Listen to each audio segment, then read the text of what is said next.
और बड़ी खबर इस वक्त यूपी में लॉकडाउन के आदेश पर रोक लगा दी गई है। बड़ी खबर इलाहाबाद हाईकोर्ट के आदेश पर रोक लगाई गई है। 5 शहरों में लॉकडाउन के आदेश पर रोक लगाई गई है। यूपी में लॉकडाउन के आदेश पर रोक लगा दी गई है। इलाहाबाद हाईकोर्ट के आदेश पर रोक लगाई गई है। दरअसल कल इलाहाबाद हाईकोर्ट ने उत्तर प्रदेश के 5 शहरों में लॉकडाउन लगाने का आदेश दिया था। फिलहाल इस आदेश पर रोक लगाई गई है। सुप्रीम कोर्ट ने आपको बता दें कि इस आदेश पर रोक लगाई है। यूपी सरकार इस पूरे आदेश को लेकर के सुप्रीम कोर्ट गई थी, वहां पर याचिका दायर की गई जिस पर सुनवाई हुई है अब से थोड़ी देर पहले। और उत्तर प्रदेश में लॉकडाउन लगाने के आदेश पर फिलहाल रोक लगाई गई है। 5 शहरों में लॉकडाउन लगाने के आदेश इलाहाबाद हाई कोर्ट ने कल दिए थे, जिसके बाद सरकार ने जो अपना पक्ष रखा था उसने कहा था कि वो इस पूरे मसले को लेकर सुप्रीम कोर्ट जाएगी। सरकार आज सुप्रीम कोर्ट गई। सुप्रीम कोर्ट में हाई कोर्ट के आदेश पर रोक लगाई गई है। इस वक्त की उत्तर प्रदेश की आज की सबसे अहम और बड़ी खबर, उत्तर प्रदेश में लॉकडाउन के आदेश पर रोक लगाई गई है। यानी कि जो हाईकोर्ट ने कहा था कि उत्तर प्रदेश के 5 शहरों में लॉकडाउन लगा देना चाहिए, अब वो आदेश नहीं माना जाएगा। सुप्रीम कोर्ट ने आपको बता दें कि इस आदेश पर कहा है। सुशील पांडे बातचीत करने के लिए हमारे साथ जुड़ रहे हैं। हमारे संवाददाता लगातार इस बड़ी खबर पर नजर बनाए हुए हैं। सुशील, सुप्रीम कोर्ट ने क्या कहा है इस पूरे मसले पर? तौर से उत्तर प्रदेश सरकार की तरफ से सॉलिसिटर जनरल ने कहा कि जिस तरह जुडिशियल ऑर्डर लॉकडाउन को लेकर दिया गया है ये उचित नहीं है, जबकि उत्तर प्रदेश सरकार की तरफ से तमाम जो एफर्ट्स हैं उसको उत्तर प्रदेश में यूज किया जा रहा है। ऐसे में जुडिशियल ऑर्डर जारी कर देना कहीं ना कहीं तर्कसंगत नहीं है। फिलहाल कोर्ट ने इस पूरे मामले में सुनवाई करते हुए इलाहाबाद हाईकोर्ट के उस आदेश पर तत्काल रोक लगा दी है। हालांकि इस पूरे मामले में सुप्रीम कोर्ट ने एस नरसिम्हन को नियुक्त किया है, यानी कि पीएस नरसिम्हन तो अमाइकस क्यूरी नियुक्त किया गया है। वो इस पूरे प्रकरण को देखेंगे और उसके बाद सुप्रीम कोर्ट 2 हफ्ते के बाद इस मामले की सुनवाई करेगा। बिल्कुल सुशील, बड़ी खबर इस वक्त की उत्तर प्रदेश की आज की सबसे अहम और बड़ी खबर, इलाहाबाद हाईकोर्ट के आदेश पर रोक लगा दी गई है। इलाहाबाद हाईकोर्ट ने कल उत्तर प्रदेश के 5 शहरों में लॉकडाउन लगाने का आदेश दिया था, जिसके बाद से सरकार पर यह प्रेशर था कि सरकार यहां पर इस 5 शहरों में लॉकडाउन लगाए। लेकिन उत्तर प्रदेश की सरकार इस पूरे मसले को लेकर सुप्रीम कोर्ट में पहुंची और सुशील पांडे बातचीत करने के लिए बने हुए हैं। सुशील, उत्तर प्रदेश की सरकार ने सुप्रीम कोर्ट के सामने क्या तर्क रखे जिसके बाद सुप्रीम कोर्ट ने रोक लगाई है? जी देखिए, साफ तौर से उत्तर प्रदेश सरकार की तरफ से सबसे महत्वपूर्ण बात यह था कि जुडिशियल ऑर्डर लॉकडाउन को लेकर तर्कसंगत नहीं है। उत्तर प्रदेश सरकार की तरफ से कोविड संक्रमण के चलते तमाम जो एहतियातन कदम हैं वो उठाए जा रहे हैं और अगर तुरंत लॉकडाउन उत्तर प्रदेश में लगा दिया गया 5 जिलों में, तो जीविका पर तमाम जो मजदूर हैं, जो छोटे स्तर के लोग हैं, उनके जीविका पर तुरंत असर पड़ेगा और इसीलिए तुरंत लॉकडाउन को कहीं ना कहीं इंप्लीमेंट नहीं किया जा सकता है। और जिस तरह एक जुडिशियल ऑर्डर लॉकडाउन को लेकर फिलहाल हाईकोर्ट के द्वारा दिया गया है, ये फिलहाल सही नहीं है और इसीलिए सुप्रीम कोर्ट इस मामले पर सुनवाई करे और सुप्रीम कोर्ट इस आदेश पर रोक लगाए। फिलहाल तो क्या सरकार को किसी तरह की और कोई इंस्ट्रक्शन दिए गए हैं, कोई कदम उठाने की बात इस ऑर्डर के साथ कही गई है या सिर्फ इलाहाबाद हाईकोर्ट के आदेश पर रोक लगाई गई है? जी देखिए, उत्तर प्रदेश सरकार ने सुप्रीम कोर्ट को यह आश्वस्त कराया है कि उत्तर प्रदेश सरकार की तरफ से कोविड संक्रमण को रोकने के लिए या किस प्रकार से तमाम जिलों में काम कराया जा रहा है, ऑक्सीजन का स्तर क्या है, बेड का स्तर क्या है, ये तमाम चीजें बताई गई हैं और इसीलिए सुप्रीम कोर्ट ने इस मामले में डिटेल हियरिंग करने के लिए 2 हफ्ते के बाद सुनवाई की तारीख मुकर्रर की है और इसीलिए एक अमाइकस क्यूरी पीएस नरसिम्हन जो एक वरिष्ठ एडवोकेट हैं उनको नियुक्त किया गया है ताकि इस पूरे प्रकरण को देखे।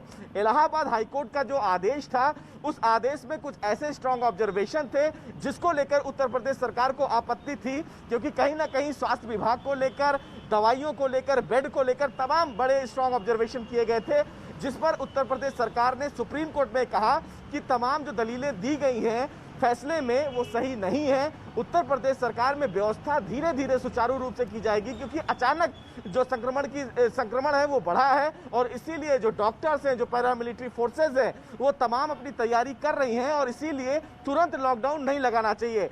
उत्तर प्रदेश सरकार की तरफ से कोर्ट में ये भी बताया गया कि लॉकडाउन की स्थिति में 2 दिन के लिए कर्फ्यू लगाया गया है, नाइट कर्फ्यू इंप्लीमेंट किया गया है ताकि इस प्रकार के चयन को रोका जाए। लेकिन अगर तुरंत लॉकडाउन लगा दिया जाएगा तो जीविका पर असर पड़ेगा। तमाम जो मजदूर हैं उनको खाने और खिलाने के लिए भी व्यवस्था सरकार को करना पड़ेगा और ऐसे में तुरंत किसी भी चीज को एक्शन में नहीं लिया जा सकता है और इसीलिए सुप्रीम कोर्ट ने इलाहाबाद हाई कोर्ट के आदेश पर रोक लगाई है। जी रोक के बाद क्या सरकार के वकील की तरफ से अब तक कोई रिएक्शन सामने आया है, कोई तर्क उनके द्वारा दिया गया है, क्या बातें उनको द्वारा कोर्ट को बताई गई जिस पर कोर्ट ने रोक लगाई है? जी देखिए, उनके वकील की तरफ से जो तमाम दलीलें कोर्ट में रखी गई, चूंकि वीडियो कॉन्फ्रेंसिंग से अनुपम हियरिंग होती है, तो उनके वकील तुषार मेहता यही कह रहे थे कि सरकार की तरफ से जो तमाम एफर्ट्स हैं वो किए जा रहे हैं, जो तमाम चीज़ें उत्तर प्रदेश सरकार की तरफ से मुहैया कराई जा रही है, चाहे अस्पतालों में जिन 5 जिलों में लॉकडाउन की बात कही जा रही है उसकी स्थिति भी सुप्रीम कोर्ट को बताई गई कि उन 5 शहरों में अलग से जो टीम है वो काम कर रही है, डीआरडीओ के जो हॉस्पिटल्स हैं वो बनाए गए हैं, किस तरह फिलहाल केंद्रीय मंत्री राजनाथ सिंह के द्वारा इंप्लीमेंट किया जा रहा है, केंद्र सरकार किस तरह नजर बनाई हुई है, इन तमाम चीजों को फिलहाल कोर्ट के सामने रखा गया। और लॉकडाउन के विरोध में कहीं ना कहीं उत्तर प्रदेश सरकार ने यह कहा कि लॉकडाउन फिलहाल इस समय इसका एक महत्वपूर्ण रीजन नहीं हो सकता है, धीरे धीरे इस चीज में विचार किया जा सकता है, लेकिन अगर तत्काल हमने लॉकडाउन लगा दिया तो अर्थव्यवस्था पर एक बड़ा संकट पड़ेगा और साथ ही साथ तमाम जो लोग हैं जो नीचे तबके के लोग हैं उनकी जीविका पर बहुत बड़ा असर पड़ेगा और जीवन भी जरूरी है इस पूरे संक्रमण में और इसीलिए उत्तर प्रदेश सरकार फिलहाल इस लॉकडाउन के खिलाफ है और यही फिलहाल आधार सकता है क्योंकि सरकार जिस तरीके से लॉकडाउन न लगाने की बात शुरुआत से कह रही थी और प्रभावी कदम उठाने की बात कह रही थी, क्योंकि मुख्यमंत्री लगातार हर घंटे तमाम अधिकारियों से समीक्षा कर रहे हैं, उनको निर्देश दे रहे हैं, तो ऐसे में सरकार जिस स्ट्रेटेजी पर काम कर रही है कहीं ना कहीं वही स्ट्रेटेजी अब आगे जाएगी। और इस बीच में एक बड़ी खबर आ रही है, यूपी में वीकेंड लॉकडाउन, शनिवार रविवार को लॉकडाउन रहेगा। इस बीच यहां पर एक और बड़ी खबर आ रही है, उत्तर प्रदेश में वीकेंड लॉकडाउन का ऐलान किया गया है। उत्तर प्रदेश में वीकेंड लॉकडाउन का आदेश यहां पर जारी किया गया है। शनिवार और रविवार को वीकेंड लॉकडाउन उत्तर प्रदेश में रहेगा। इस वक्त की बड़ी खबर, एक तरफ सुप्रीम कोर्ट से बड़ी खबर आई है जिसमें इलाहाबाद हाईकोर्ट के आदेश पर रोक लगाई गई और वहीं पर उत्तर प्रदेश से इस वक्त की बड़ी खबर आ रही है जहां पर उत्तर प्रदेश में कोरोना के बढ़ते मामलों को देखते हुए वीकेंड लॉकडाउन लगाया गया है, यानी कि शनिवार और रविवार को अब वीकेंड लॉकडाउन रहेगा। यह सरकार ने यहां पर कदम उठाया है। शनिवार और रविवार को वीकेंड लॉकडाउन का कदम उत्तर प्रदेश की सरकार ने उठाया है। इस बात का जिक्र न्यूज 18 कल से लगातार कर रहा था कि सरकार जो है वो टीम 11 की बैठक के साथ मुख्यमंत्री संवाद करने के बाद वीकेंड लॉकडाउन का बड़ा कदम उठा सकते हैं और यहां पर न्यूज 18 की खबर पर एक बार फिर मोहर लगी है। न्यूज 18 ने अपने दर्शकों को कल ही इस बात की जानकारी दे दी थी कि उत्तर प्रदेश की सरकार वीकेंड लॉकडाउन का फैसला ले सकती है। और बातचीत करने के लिए अनामिका सिंह हमारे साथ जुड़ रही हैं। अनामिका, कल ही इस बात के संकेत हमने न्यूज 18 ने दिए थे और हमारी खबर पर एक बार फिर मोहर लगी है। बिल्कुल, देखिए न्यूज 18 की खबर पर बड़ी मुहर लगी है। इसी के साथ ये ऐलान कर दिया गया है कि भले उत्तर प्रदेश सरकार ने संपूर्ण लॉकडाउन से इनकार कर दिया हो, लेकिन अब उत्तर प्रदेश में वीकेंड लॉकडाउन का ऐलान किया गया है। ये घोषणा यूपी सरकार की ओर से की गई है। मुख्यमंत्री योगी आदित्यनाथ ने आज कोविड की बैठक के दौरान ये बड़ा ऐलान किया है कि सैटरडे और संडे, शनिवार और रविवार, ये दोनों दिन जो होंगे लॉकडाउन होंगे। एसेंशियल सर्विसेज के अलावा, यानी कि हॉस्पिटल्स और जो बाकी जरूरी कामकाज है, इसके अलावा किसी को भी घर से बाहर निकलने की अनुमति नहीं होगी। और इसी के साथ बड़ा फैसला एक और भी आया है अनुपम, जिसके तहत पूरे प्रदेश में नाइट कर्फ्यू की घोषणा कर दी गई है। यानी कि नाइट कर्फ्यू अब तक जिन 12-13 जिलों में जिसको लागू किया गया था पहले, अब उसको पूरे प्रदेश में लागू कर दिया गया है। यानी कि 75 जिलों में नाइट कर्फ्यू लागू रहेगा। रात 8 बजे के बाद सुबह 7 बजे तक ये जो टाइमिंग होगी 10 से 12 घंटे की, इस दौरान भी नाइट कर्फ्यू का पालन पूरे प्रदेश में करवाना होगा।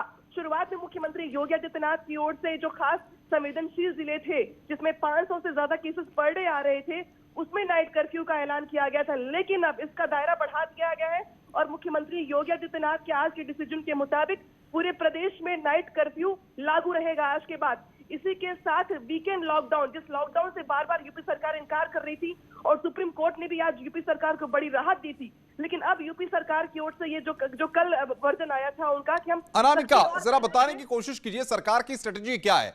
एक तरफ सुप्रीम कोर्ट ने इलाहाबाद हाईकोर्ट के फैसले पर पूर्ण लॉकडाउन पर रोक लगा दिया, 5 शहरों के लॉकडाउन की जो बात इलाहाबाद हाईकोर्ट ने कही थी, अब सरकार यहां पर वीकेंड लॉकडाउन लेकर के आई है। इन 2 दिनों को लेकर के सरकार की क्या स्ट्रेटेजी रहेगी? इन 2 दिनों में किस तरीके से वीकेंड लॉकडाउन में चीजों को किया जाएगा?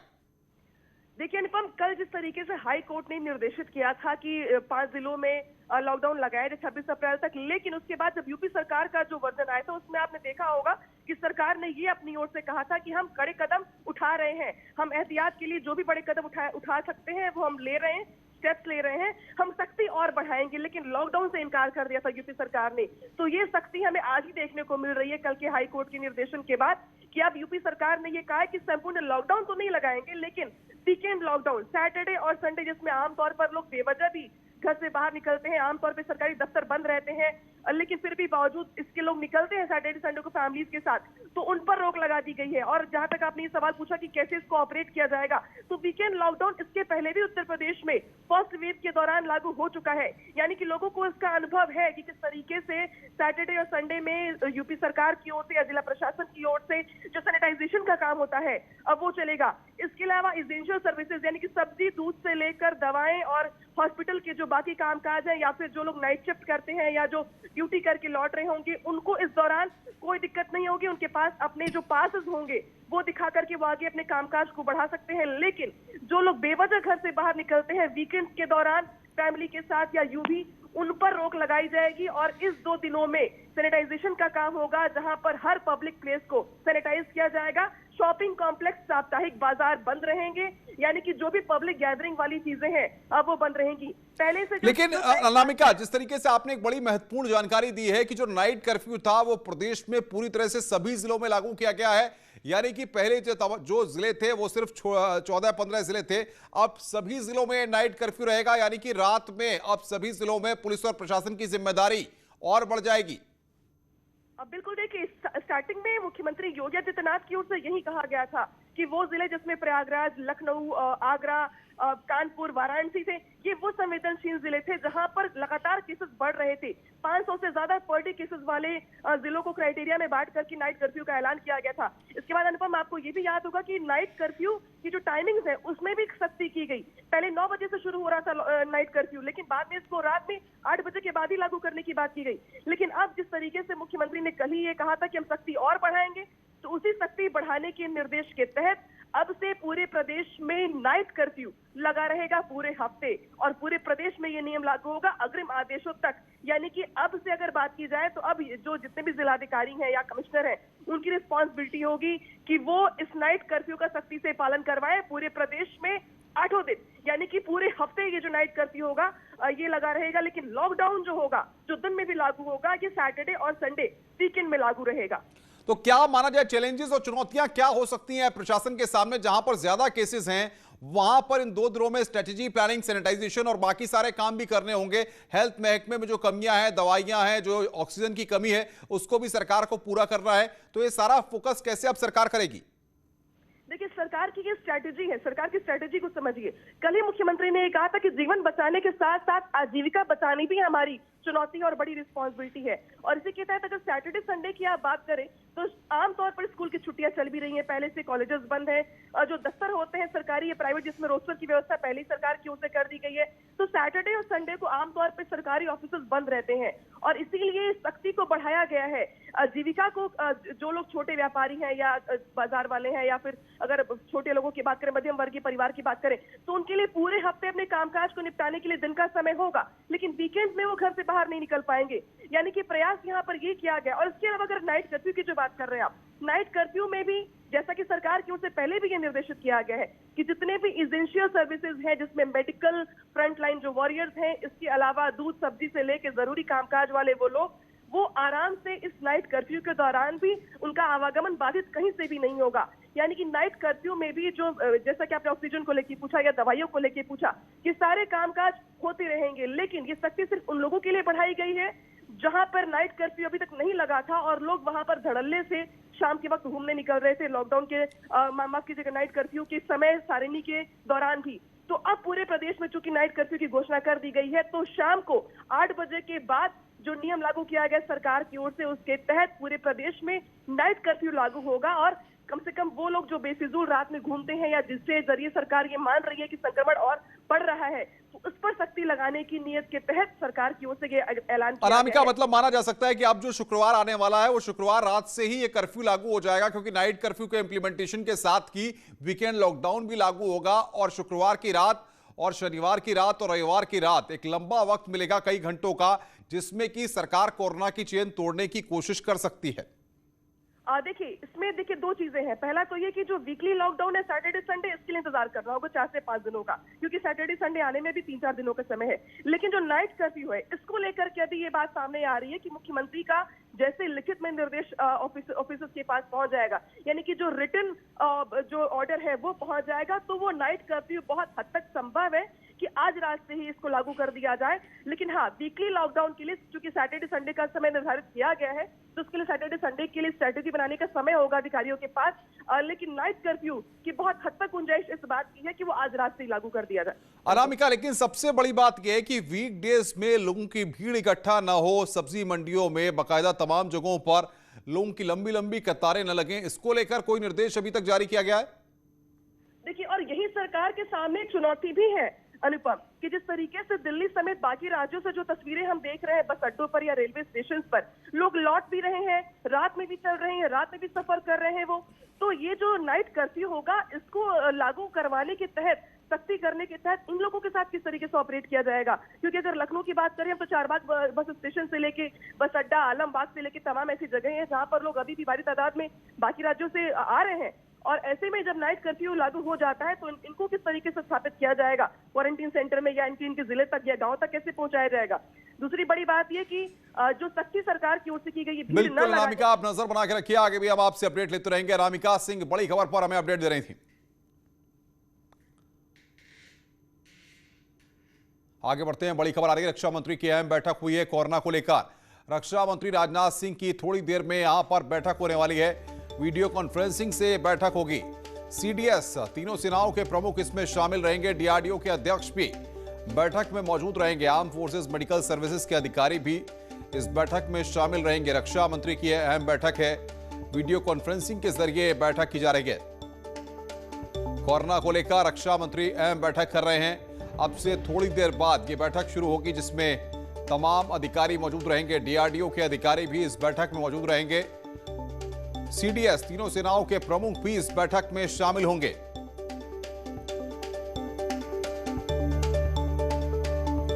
थोड़ी देर में वीडियो कॉन्फ्रेंसिंग से बैठक शुरू होने वाली है, जिसमें तमाम जानकारियां राजनाथ सिंह, रक्षा मंत्री जो है वो तीनों सेनाओं के प्रमुख और साथ ही साथ डीआरडीओ के अधिकारियों के साथ साथ तमाम अधिकारियों से लेंगे। आगे बढ़ते हैं, बड़ी खबर अलीगढ़ से है, जहां पर कुत्तों ने बच्ची पर हमला किया है। 12 कुत्तों ने बच्ची पर हमला किया, अकेली जा रही बच्ची पर जानलेवा हमला किया गया है। बुरी तरह घायल बच्ची को अस्पताल में भर्ती कराया गया। यह तस्वीर हम आपकी स्क्रीन पर दिखा रहे हैं, कुत्तों के हमले का सीसीटीवी फुटेज यहां पर सामने आया है। थाना क्वारसी इलाके के केला नगर का यह पूरा मामला है।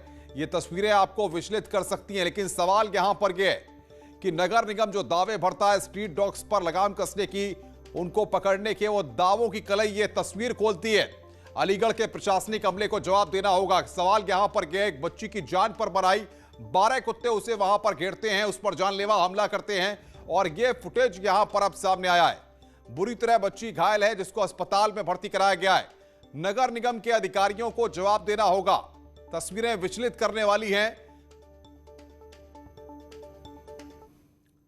लखनऊ से खबर है, जहां पर हनुमान मिश्र का निधन हो गया है। दर्जा प्राप्त राज्य मंत्री थे हनुमान मिश्र। हनुमान, आपको बता दें कि कोरोना पॉजिटिव पाए गए थे। लखनऊ पीजीआई में भर्ती थे हनुमान मिश्र। सांस लेने में दिक्कत के बाद उनको भर्ती कराया गया था। दर्जा प्राप्त राज्य मंत्री थे हनुमान मिश्र। आज उनका पीजीआई में निधन हो गया। दर्जा प्राप्त राज्य मंत्री का निधन हुआ है। इधर दिल्ली में लॉकडाउन लगाने के केजरीवाल सरकार के फैसले को उत्तर प्रदेश के मंत्री सिद्धार्थनाथ सिंह ने उस पर सवाल उठाए हैं। सिद्धार्थनाथ सिंह ने कहा है कि बिना सोचे समझे दिल्ली में लॉकडाउन लगा दिया गया। इससे बाद बड़ी संख्या में लोग उत्तर प्रदेश बॉर्डर पर पहुंचे हैं। योगी सरकार सभी के उनको घरों तक पहुंचा रही है। वहां पर व्यवस्थाएं देनी थी, आपने व्यवस्थाएं नहीं दी, ना बेड्स दिए, ना अच्छे हॉस्पिटल करे, न ही आपने लोगों को सुविधाएं और दी हैं। जब आप ऐसा करते हैं तो अपनी विफलताओं को पे पर्दा डालने का एक उपाय रह जाता है कि लॉकडाउन लगा दो। और उस समय आपने जब लॉकडाउन लगाया तो उसका नतीजा कल रात को हमने उत्तर प्रदेश के नोएडा और गाजियाबाद के बॉर्डर पे देखा है। और दिल्ली सरकार ने फिर वही उत्तर प्रदेश के और बिहार के लोगों के साथ करा कि बसें लाकर बॉर्डर पे छोड़ दी लोगों को, उनकी व्यवस्था नहीं करी। लेकिन उत्तर प्रदेश के मुख्यमंत्री ने कल रात में उत्तर प्रदेश की बसें लगाकर, सरकारी और प्राइवेट लगाकर 70 से 1 लाख लोगों को वहां से निकालने का कार्य शुरू कर दिया है और उनको अपने गांव तक की पहुंचाने का कार्य कराया जा रहा है। मगर दिल्ली के मुख्यमंत्री ने आनन फानन में लॉकडाउन जो लगाया है, उसका नतीजा, उसका दृश्य हम लोग कल देख रहे हैं। इधर दिल्ली में 6 दिन का लॉकडाउन होने के बाद ही पलायन शुरू हो गया है। लोगों में डर है कि कहीं ऐसा ना हो कि इसे धीरे धीरे बढ़ा दिया जाए। लोगों का तर्क है जब बिना काम के ही रहना है तो अपनों के बीच अपने गांव में ही रहेंगे। हालांकि अरविंद केजरीवाल ने भी लोगों से अपील की थी कि लोग पलायन न करें। और न्यूज़ 18 भी एक जिम्मेदार न्यूज़ चैनल होने के नाते आपसे लगातार यह अपील कर रहा है कि पैनिक न करें और संभव हो तो अपने ठिकानों को फिलहाल मत छोड़िए। एक बार फिर कोरोना ने दस्तक दी, मरीज भी बढ़े, शासन और प्रशासन मुस्तैद भी हुआ, सरकारों ने कई अहम फैसले भी लिए। लेकिन तमाम इन सुविधाओं के बाद भी जो हालात आज कौशाम्बी बस स्टैंड के हैं वो मैं दिखाने के लिए फिलहाल खड़ा हूं कौशाम्बी बस स्टैंड पर। आपको बता दें, कल केजरीवाल सरकार ने देर रात 10 बजे से लेकर आगामी 6 दिनों तक के लिए पूर्णतः लॉकडाउन लगा दिया, जिसके बाद दिल्ली में काम करने आए प्रवासी मजदूर देर रात से ही इस बस स्टैंड पर जमे हुए थे और रात भर यही धक्का मुक्की चलती रही। अभी भी वही हालात देखने को मिल रहे हैं कमोवेश, देख सकते हैं। यहाँ कुछ लोग मेरे साथ हैं, उनसे जानेंगे और बात करेंगे। बड़ी खबर की बात करेंगे मुख्तार अंसारी पर। बड़ी खबर है, मुख्तार के एम्बुलेंस केस में पुलिस ने बड़ी कार्रवाई की है। हॉस्पिटल संचालिका समेत 2 को गिरफ्तार किया गया है। पुलिस ने डॉक्टर अलका राय को गिरफ्तार कर लिया है। मऊ के श्याम संजीवनी हॉस्पिटल की संचालिका एसएन राय को भी गिरफ्तार किया गया है और साथ ही साथ अलका राय जो की संचालिका है उन्हें भी गिरफ्तार किया गया है।